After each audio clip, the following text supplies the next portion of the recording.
Hi everyone, কেমন আছো সবাই? আশা করি ভালো আছো, আমিও ভালো আছি। তো এটা হচ্ছে কালকের ভিডিও, তোমরা দেখেই বুঝতে পারছো। তো কালকে আমাদের এইখানে হয়েছিল মনসা মেলা। তো আমার শরীরটা ভীষণই খারাপ ছিল, তার জন্য এই ভিডিওটা আমি পোস্ট করতে পারিনি। রাত্রিবেলা আমি ঘুমিয়ে গেছিলাম, যেহেতু ভোরবেলা উঠেছি সেই 3টের সময়, তার জন্য শরীরটা এত খারাপ লাগছিল, তো আমি শুয়ে পড়েছিলাম, ভিডিও আর পোস্ট করতে পারিনি। তাই আমি এই ভিডিওটা এখন পোস্ট করছি। তো চলো, এইখানে দেখো আমি আইসক্রিম বিক্রি করতে শুরু করেছি। কারণ কি যেন বলো তো, আমাদের দোকানে আইসক্রিম তুলেছে অনেক, আর আমাদের তো ফ্রিজ আছে আইসক্রিমের, সবসময় আইসক্রিম বিক্রি করে। তার জন্য মেলার সময় আর এই হাতছাড়া করা যায়, তার জন্য আমরা আইসক্রিমও তুলেছি মেলার সময়। তো এইখানে আমাদের বাড়িতে কয়েকজন এসেছিলো, এ হচ্ছে আমাদের নিকিতার ম্যাডাম। তো উনিও পুজো দিতে এখানে এসেছিলো, তাই আমাদের বাড়িতে প্রতি বছরই আসে। তো উনি এখানে এসেছিলো, তারপরে আমি আর নিকিতা গুটি গুটি পাই মেলার দিকে চলে গেলাম। সঙ্গে কিন্তু আমার ছেলেও আছে।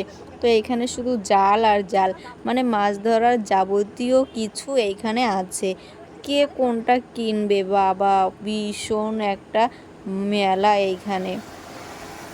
তো এইখানে তো জাল প্রচুর বিক্রি হয়েছে, আর এইখানে এইবারের ওয়েদারটা এত ভালো ছিল যে সব কিছুই ভালোভাবে বিক্রি হয়েছে আর ভালোভাবেই মিটে গেছে। তো এখানে দেখো তোমরা কোনটা ছেড়ে কোনটা কিনবে, ভীষণ একটা বড় মেলা। তো চলো তোমাদের সবটাই দেখাচ্ছি। তো মন্দিরের দিকেও দেখাবো, চলো আস্তে আস্তে। এখন বাজে হচ্ছে 5:30 মতো, এখন আর পুজো হচ্ছে না, মানে লাইনটা যতদূর ছিল এখন ভিড়টা অনেক কমে গেছে। তো চলো, 2-1জন পুজো দিচ্ছে, সেটাও তোমাদের দেখাচ্ছি। তো মন্দিরটা তো কিন্তু এখন আমাদের কমপ্লিট হয়নি, তাই আর এইখানে কিন্তু এখন সবাই হচ্ছে কেনাকাটি করছে। কি বলো তো, সকালবেলা আসে পুজো দিতে, আর এখন হচ্ছে সবাই আসবে কেনাকাটি করতে। এখানে কিন্তু দেখো একটা শিব সেজে সবাইকে হচ্ছে তিলক চন্দন পরাচ্ছে, আর এই হচ্ছে আমাদের মন্দির। আর এইখান দিয়ে ছোট ছোট দোকান বসেছে। তো মা ছেলের কত ভালোবাসা বাবা,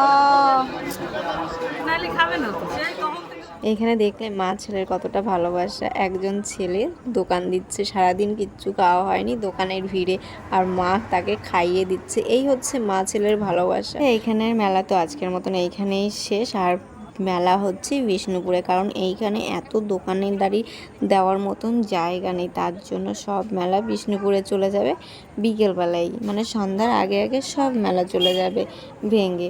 তো আমরা তারপরে আবার যাব মেলায়। আজকে আর যাওয়া হবে না, 2 দিন পরে যাওয়া হবে। তারপরে এখান থেকে আমরা কিনে নিয়ে বাড়ি চলে এসেছি। আর বাড়ি এসে ছেলে, এই দেখো আমরা আর মোমো একসঙ্গে কিনে এসেছি খাবো বলে। তো ছেলে তো নিয়ে আগে আগে দৌড়ে চলে এসছে। তারপরে এখানে আমার পুচকুমা সারাদিন পরে এই একটু বের হলো, কারণ ওর শরীরটা ভালো না, আর ওর ভালো না থাকলে আমাদের বাড়িতে সবাই মনটা খারাপ হয়ে থাকে। তো চলো, ভিডিওটা কেমন লাগলো, ভিডিওটা যদি ভালো লাগে লাইক করে দিও, আর সবাই সবার পাশে থেকো, সবাইকে সাপোর্ট করো। আর তোমরা সবাই একটু আমার পুচকুমার জন্য বলো, আমার পুচকুমার জন্য তাড়াতাড়ি ঠিক হয়ে যায়, আর আবার জন্য এরকম দৌড়ে দৌড়ে দুষ্টুমিগুলো করতে পারে, আর আমরা এনজয় করতে পারি। তো চলো, সবাই ভালো থেকো, সুস্থ থেকো, আর সবাইকে নিয়ে সুখে থেকো, শান্তিতে থেকো, আর সবাই পাশে থেকো। টাটা।